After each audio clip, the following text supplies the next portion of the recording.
Hello guys, MonkeyBot here, and today we're going to be talking about my thoughts and opinions on the Changeling and how I think it's going to be affecting the campaign map. So I'm going to be splitting this video into about 3 sections. I'm going to be talking about the mechanics that we know about so far, as well as the tzeentch quote rework. I'm going to be talking about how the player can really manipulate the map, and I'm also going to be talking about how I think the AI could really affect the Immortal Empires campaign. So let's start talking about the campaign mechanics. I'm not going to go into full detail about what the mechanics specifically do. So if you want to do that, I'm going to put the link to the blog in the description below. There are also other YouTube content creators out there which have already touched on the campaign mechanics quite deeply. So I thought I'm just going to leave them to it, and I'm going to just give my thoughts and opinions on the mechanics itself. So the first mechanic we're going to be talking about would be the cult mechanic. Honestly, I love this. I absolutely love it. I think it's so good for the Changeling. The way that you can manipulate any faction to just be so super powerful or destroy a faction which is getting too powerful. I love it. Like, I already know that I'm just going to go straight to Vlad, make him super, super powerful, buff all of his income, buff everything that I can buff for him, get him to be some sort of superpower, destroy the empire for me, and then I can easily just swap that over and then just mess him up. I can absolutely just destroy him, create rifts everywhere, destroy the entire empire, and then allow all the chaos factions from the north just to start marching down and taking over everything. I love it. You could also use this to help out some of the factions that struggle so much. You could easily just go down to Kugarth, give him a few cults, boost his income, boost his territory,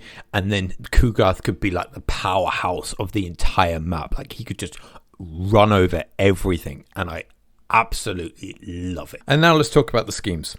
I think the schemes could be really, really fun for a first playthrough. After that, I think the schemes are going to get repetitive. They're specific campaign missions. You're going to be doing the same over and over and over again. And I think for replayability factor, it's going to get old and it's going to get stale. I will give credit where credit is due. I have seen that you can have 2 options to complete these objectives. So I know when you go to Altdorf, you either have to sack it or you have to get a building to tier 5. So obviously one is really hurting the empire, and the other one, I would guess, would boost the empire to a powerhouse. So I do give CA a little bit of credit there. At least there's 2 options available to complete these objectives. But again, it's still going to be the same 2 objectives. You're still going to have to repeat these objectives over and over again. I would like to see these objectives opened up to other places in the Immortal Empire, such as Ulthuan. I want them in Naggaroth, and I want them in Lustria, the Southlands, and even maybe the Southern Chaos Wastes. But I think I might be pushing it a little too far. With more options hopefully coming to the Immortal Empires, it will increase the replayability. But similar to the Wood Elves, like, there's only so many trees you can go to. There's only so many forests that you can reclaim. And the same for the Changeling. It will be cool to begin with, but I think it's going to get dry and I think it's going to get stale. And it kind of ruins the sandbox experience that the Immortal Empires is supposed to be built around. If you can kind of ignore this mechanic and have your own sandbox experience and literally just cause havoc wherever you want it to be caused, I would say that this mechanic isn't too bad. But I can see that you can get so many powerful bonuses, so many powerful abilities, extra units, that you're just going to have to do these every single time to get those units, to get those abilities. And it's kind of going to push you into the same style of campaign every single time. And now we're going to get onto the tzeentch faction changes as a whole.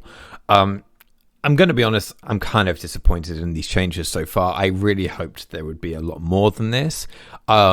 We know that whole faction has been changed to whole army. I like that. I know how annoying that was as a player going up against tzeentch. I know that was one of the abilities that people just hated to go up against. Like, having your entire army stopped for a whole turn was horrible. So now that it's been changed to 1 army is really good.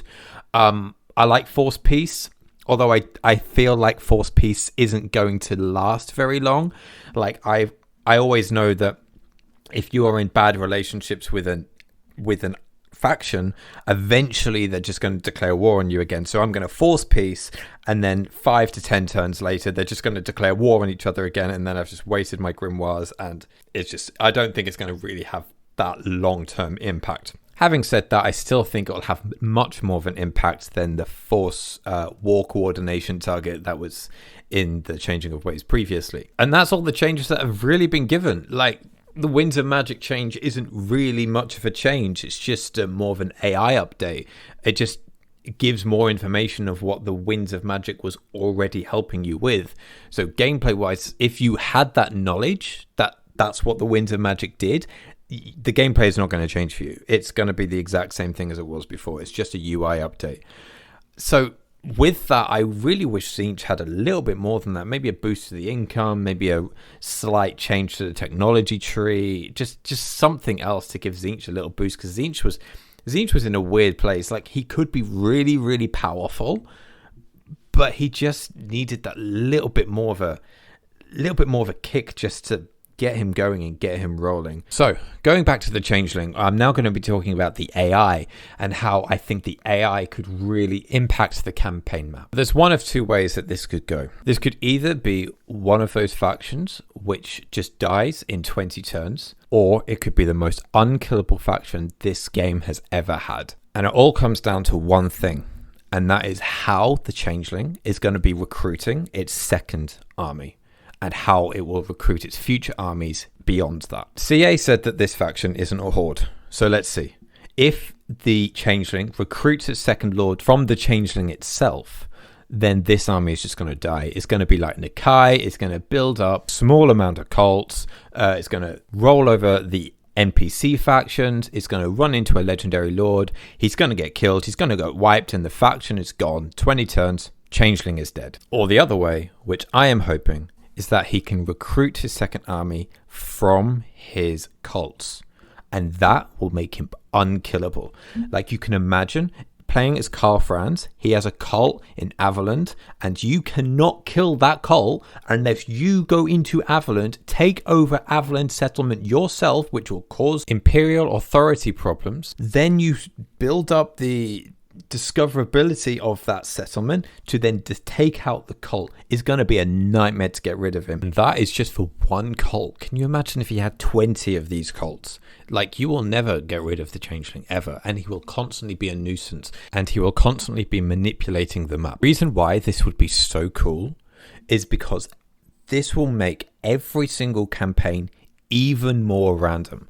Like, I know the sandbox experience has a base of randomness to it, but the same factions get powerful, the same factions will start taking over the map, and it will still be either the Order Tide or Chaos or something. Someone will take over the map, but the Changeling is going to change that.